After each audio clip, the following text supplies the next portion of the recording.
welcome to Little Workroom Crafts. Today is Wednesday the...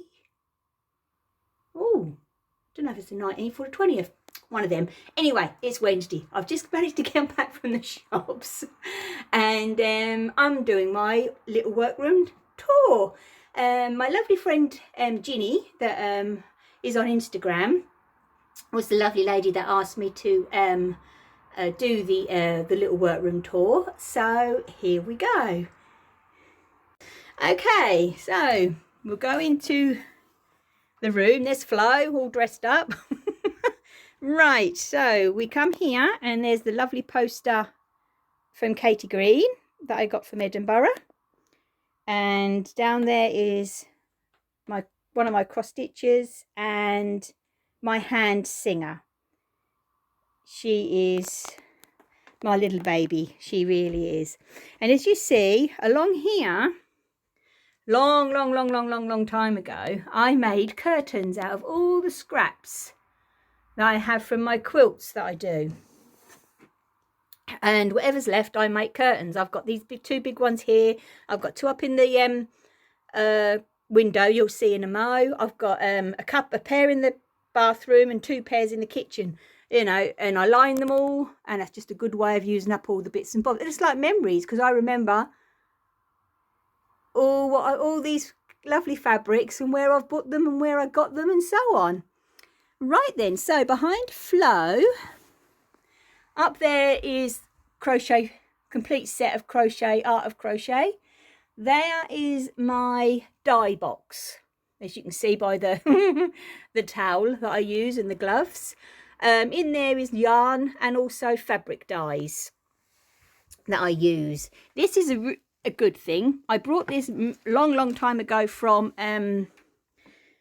obviously a charity shop where I live most of the time, and it's actually a tie rack, and I actually hang my embroidery hoops on them. You can actually buy these, which for quilting rulers and stuff like that, because it's got the word quilting on it. Obviously it's 4 times the amount of price.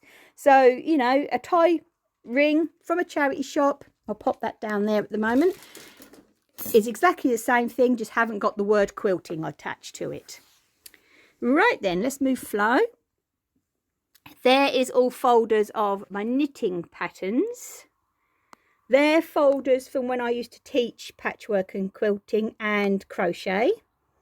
And they are my patchwork magazines, which I have reduced enormously. Right then, so that's behind there. Now in the middle here, let's get these curtains around Flo. Glenn bought all shelves in here for me. It won't go that far because that's where the airing cupboard is. You don't want to see me towels.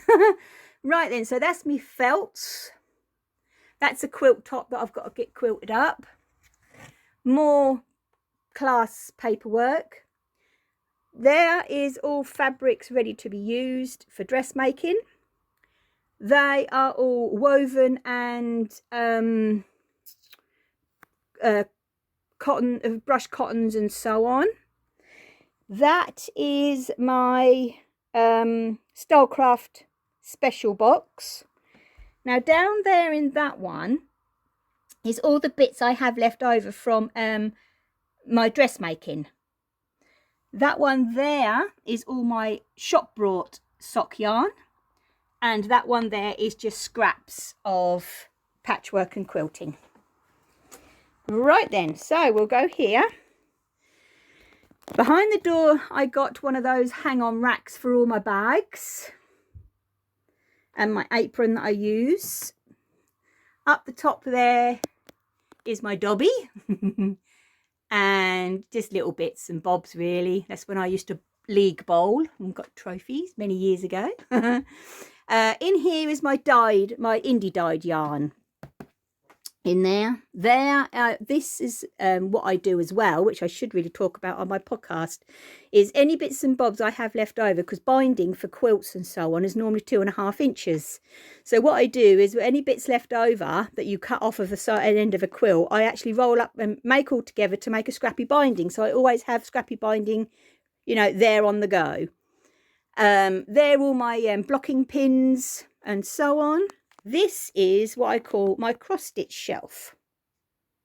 They're my flossers, aiders. These are kits and patterns that are waiting to be used.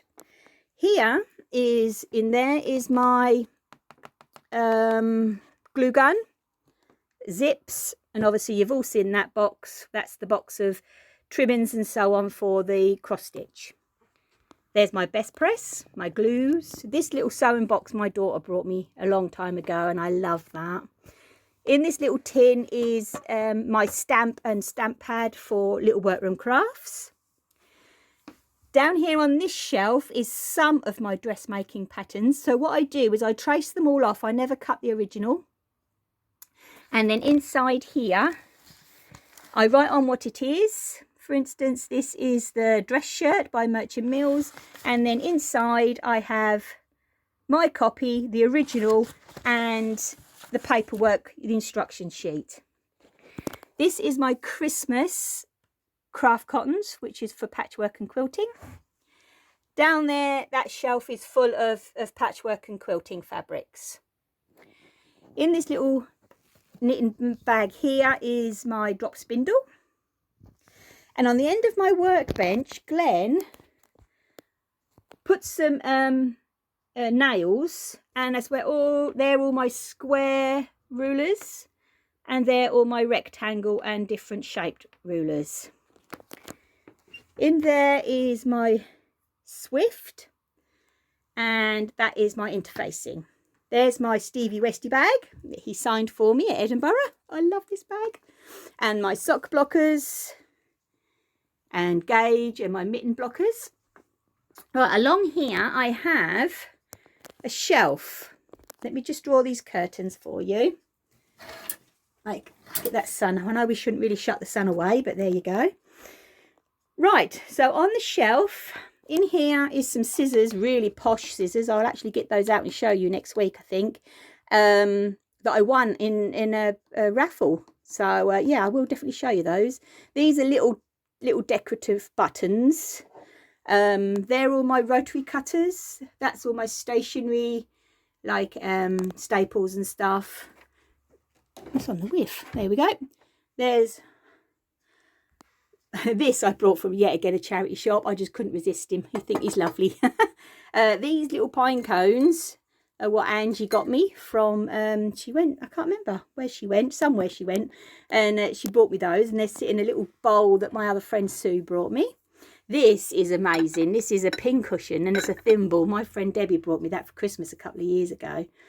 And these are my weights, which are little donuts.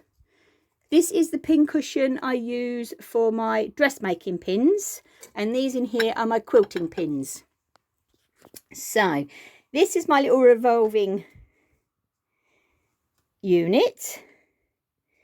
Yet again, charity shop, and I have my pens, I have like my wooden iron, seam ripper, you know, just handy little bits while I'm sewing, you know, there. That's really handy little thing, that is. That there is going to be a pair of socks that I would like to get on the needles soon. This here, I got given this this rack, and I've already got two. I'll show you in a moment. And I got given this, was it last week or the week before? And I'm waiting for Glenn to put it up on the wall because we're trying to find somewhere to put it, really. But they are all my machine quilting. So these are machine quilting, top ones. These are my English paper piecing threads, and all these down here are hand quilting threads, because there is a difference. I reckon I'll have to talk about that too. Okay, and obviously you can see all my scissors, because I'm left-handed, so I do need different scissors. So, and up there, that picture I brought from a charity shop many, many years ago. What I love is near at hand, and there's all the yarn and little patchwork bears. I just thought that was you know, an ideal little thing for my room. There is my baby, my Janome. Now, at the moment, I do have the Quilters edition 6600, but tomorrow, coming down to our local shop, as you know, I work for the same company, there is being delivered a new sewing machine, which I am, Glenn and I are picking up on Friday. So I'll have a new toy to show you and a new one to play with. I'll show you next Wednesday in the podcast, and I will I'll have a play over the weekend. Right, these here are my revolving cutting mats. Now, a little one I find very helpful for for squaring up your little blocks. This is the Sue Daly one. This is ideal for the English paper piecing. And as you can see, the most used one is my 12-inch one. I wouldn't be without that. That actually is a brilliant revolving mat. This is my big cutting mat here. And what I do is I pull the machine forward to here. And then I cut at the side and do like that. Underneath my workbench, as you can see, I've got made more curtains. Now, all these little 5-inch squares, I did actually get from a charity shop in a pack. So I picked them up and I thought, ideal. Right then, so under here, as you can see there, I have my that is my tripod. These are all my blocking mats for when I'm blocking my knitting. Back there is all the toy stuffing and feather cushions, because anything like that in a charity shop I pick up, because you never know. Underneath here as well is my big extension table, and that's the case for my Janome. And then over this side is projects that are waiting to be done, and at the back there is all bags of toy stuffing, yet again from a charity shop. And I'll tell you another thing I always do. Oh, let's get down. Let's put this up here so you can see better. Anybody that sews will know when you're actually sewing, your foot can slip. Your foot control can slip. So this is just the rubberized stuff you can get in a roll from pound shops and stuff like that. And it works brilliantly. Put your foot control on it. I'll leave that there and pack it away in a minute. And yeah, it stops it from slipping. Ideal. These are the curtains up in, patchwork curtains up in the room. This was my daughter's bedroom before she moved out many years ago. And I made them originally for her. And since she's moved out, I think I've made her about 2 or 3 more different pairs. Here is, let's see if I can get it to focus. No, it's a bit too dark. That's a shame. Oh, there you go. There's second prize and third prize rosettes, just a little show that quilts were in. Along here is my overlocker. I love my overlocker.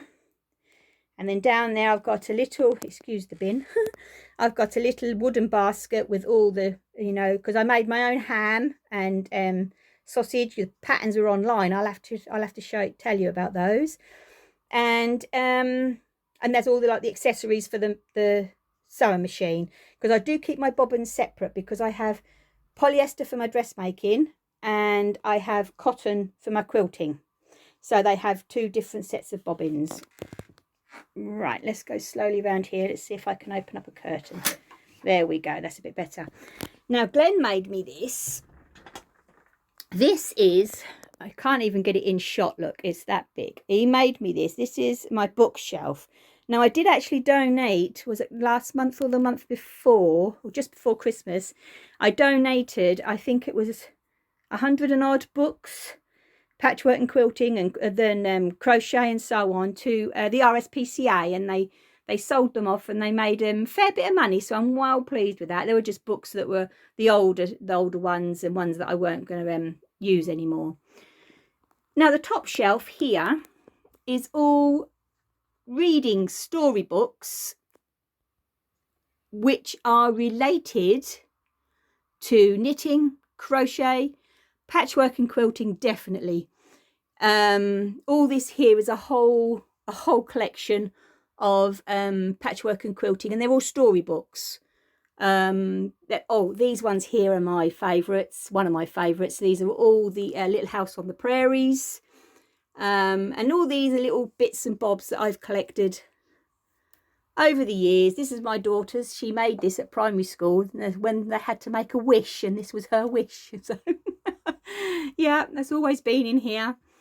So yeah, and little bits and bobs that I've picked up from charity shops. It's all craft related. And then down here, my Nan, bless her old heart. These are all reference books. Quilting, crochet, knitting. And then we go into the quilting, because the patchwork and quilting are, you know, all this along here and all along there are patchwork and quilting.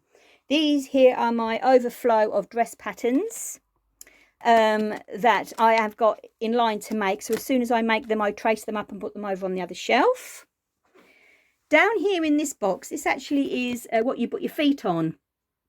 And I bought it for yet again from a charity shop, because I like the pattern on the top. Crocheted some squares to cover the base. In there's my waddings. So that one there is overflow of little bits and bobs of interfacing, so I never throw anything away. And there is my ribbons. So along here, they're just extra bits of craft cottons that are bits. Boxes with notions. In there is my crochet cottons, because I do like doing doilies. You all see my posh shelves on the last podcast. On that little pile there is stuff that's finished and ready to be shown next week, my podcast. That little bag there, I love that little project bag. I got that from when I went to Unravel a couple of years ago. And here, these are my polyesters. So the tops there are my overlocking threads. These are my polyester threads, because I do believe in having the right thread for the right job. And I'm hoping, as I say, Glenn can put this new one with the cottons on there. These here, as you see, as my tape measure, these are quilt labels. Up there is little bits and bobs that I've made, and my quilt that I designed and made. And that is that flower, crocheted flower, is from Lucy at Attic 24. I thoroughly enjoyed making that. Up there is my cross stitch that I made a long time ago. I did enjoy doing that. I did. It's always been in here. Okay, I think that's everything there. Obviously, I've got my chair, which is a big old thing. I'm hoping to get that reduced to a smaller swivel chair, because that's just too big for me to swing round. So, as I say, there's the other curtain. There's my crocheted bunting. But yeah, literally, I've got such a little space, as I say, but you can fit a lot in it. I think as long as it's all in like, you know, cross stitch patterns, all in their places, and they're not all muddled up. Let's get round here so you can see it a bit better from this angle. And it works. I know where everything is. And I love being up here so much. I really, really do. I absolutely love it. So, yeah. Hopefully you enjoyed this little tour. And I'll be back again next week with a proper podcast. And I will definitely be talking about some little bits and bobs. And I've got some bits already finished. So I hope you all have a lovely day. And I'll see you all soon. Take care. Bye-bye.